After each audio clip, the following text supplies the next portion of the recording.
Faxriddin aka, bel og'rig'idan eng ko'p qiynaladigan top 5 ta kasb egalarini bilasizmi? Albatta, menimcha birinchi o'rinda quruvchilar tursa kerak. Juda ham yaqin keldingiz aka, lekin quruvchilar ro'yxatimizda ikkinchi o'rinda ekan. Unda uchinchi o'rinda haydovchilar bo'lishi kerak. Haydovchilar ham ko'p o'tirishadi, lekin ular ro'yxatimizda yo'q ekan. Unda zavodda ishlaydiganlarchi? Ana joyiga o'rdingiz aka, zavodda og'ir yuk ko'tarib ishlaydiganlar haqiqatda 3-o'rinda ekan. 4-o'rinda kim deb o'ylaysiz? O'qituvchilar ko'pchilikka turadi. Menimcha shular bo'lishi kerak.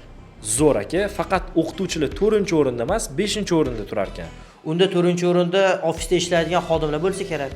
To'ppa-to'g'ri Faxriddin aka, ofisda ishlaydiganlar ro'yxatimizda 4-o'rinda ekan.